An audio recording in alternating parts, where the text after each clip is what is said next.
बिस्मिल्लाहिर्रहमानिर्रहीम। अस्सलाम वालेकुम व्यूवर्स। बायोलॉजिकल साइकोलॉजी में आज हमारा लेक्चर नंबर 1 है, जिसमें हम देखेंगे कि न्यूरॉन्स किस तरह से हमारे बिहेवियर को इफेक्ट करते हैं। सबसे पहले हम देखेंगे कि न्यूरॉन है क्या और डिफरेंट टाइप्स ऑफ न्यूरॉन को आज हम डिस्कस करेंगे।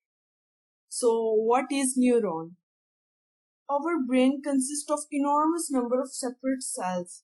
हमारा जो ब्रेन है वो काफी ज्यादा, जिसे लगा लें कि infinite number of separate cells पे मुश्तमिल है, जिनको हम न्यूरॉन कहते हैं। बेसिकली न्यूरॉन स्पेशलाइज्ड हैं, carry message from one part of the body to another part. Neurons जो है ये डिफरेंट सेल है। लगा लें कि basically neuron is a cell in our mind, और ये मैसेज को हमारे कैरी करता है from one part of the brain to another part of the brain. Neurons जो हैं ये हमारे कनेक्शन बनाते हैं with other parts of the body. और एग्जैक्ट नंबर ऑफ न्यूरॉन की अगर हम बात करें तो ये फिजिबल नहीं है। एग्जैक्ट नंबर ऑफ न्यूरॉन्स अगर हम काउंट करना चाहते हैं तो ये फिजिबल नहीं है। Estimate that shows the number of neuron in various part of body. अगर हम एक एस्टिमेट लगाएं तो सेरिबेलम कॉर्टेक्स और इसका जो एसोसिएटिव एरिया है उसमें 12 to 15 बिलियन न्यूरॉन। अगर हम सेरिबेलम की बात करें तो उसमें 70 बिलियन न्यूरॉन्स है। स्पाइनल कॉर्ड की बात करें तो उसमें 1 बिलियन न्यूरॉन्स है।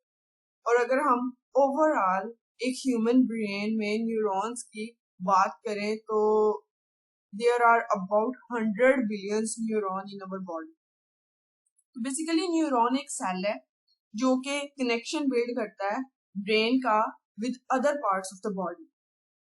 और नेक्स्ट अगर हम देखें इलेक्ट्रोकेमिकल प्रोसेस, जैसा कि हमने बात की कि जो न्यूरॉन है वो मैसेज कैरी करता है from one part of the body या one part of the brain to another part of the brain. ये कनेक्शन है between the parts of body and the brain. तो जिस प्रोसेस के थ्रू वो मैसेज कम्युनिकेट करता है, वो मैसेज को कैरी करता है, उसको हम इलेक्ट्रोकेमिकल प्रोसेस कहते हैं। अब जो इलेक्ट्रोकेमिकल प्रोसेस है बेसिकली ये दो पार्ट्स हैं इसके। फर्स्ट ऑफ ऑल इलेक्ट्रो, जो कि न्यूरॉन्स में इट सेल्फ होता है, ये पार्ट न्यूरॉन्स के अंदर ये होता है पार्ट। और अगर हम केमिकल पार्ट्स की बात करें तो ये दो सिनेप्सिस के दरमियान, दो न्यूरॉन्स के दरमियान एक जंक्शन होता है जिसको हम साइनेप्स कहते हैं, ये उसमें होता है। और अगर हम केमिकल पार्ट की बात करें तो इसमें जो केमिकल सिग्नल्स होते हैं ना उनको हम न्यूरोट्रांसमीटर बोलते हैं। न्यूरोट्रांसमीटर क्या करते हैं? एक्टिवेट द रिसेप्टर्स, और ये क्विकली वर्क करने के लिए हम इनको यूज करते हैं।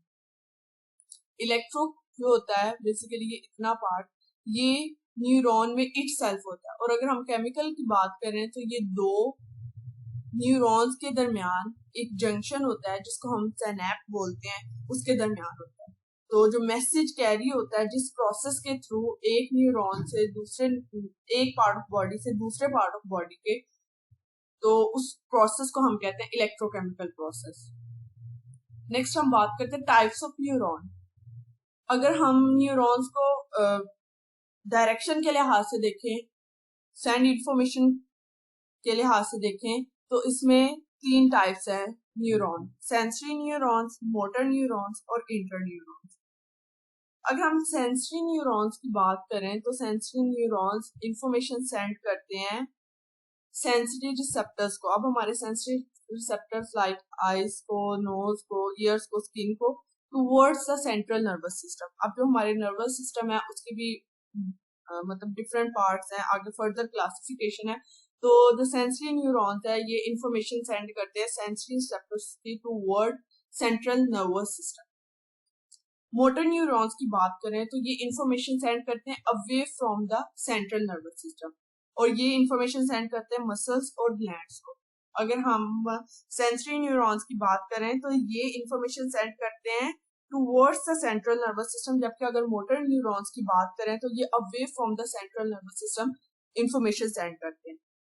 सेंसरी न्यूरॉन्स इंफॉर्मेशन सेंड करते हैं सेंसरी रिसेप्टर्स को, जबकि जो मोटर न्यूरॉन्स है वो इंफॉर्मेशन सेंड करते हैं मसल्स और ग्लैंड्स को। इंटर न्यूरॉन्स ये इंफॉर्मेशन सेंड करते हैं between the sensory and motor neurons. जो सेंसरी और मोटर न्यूरॉन्स है उनके दरमियान इंफॉर्मेशन को सेंड करते हैं, और जो ज्यादातर हमारे इंटर न्यूरॉन्स होते हैं ये सेंट्रल नर्वस सिस्टम के अंदर ही होते हैं। तो आज हमने देखा कि बेसिकली एक न्यूरॉन है क्या और इसके डिफरेंट टाइप्स कौन कौन से हैं। So this is all about today's lecture. Thank you so much.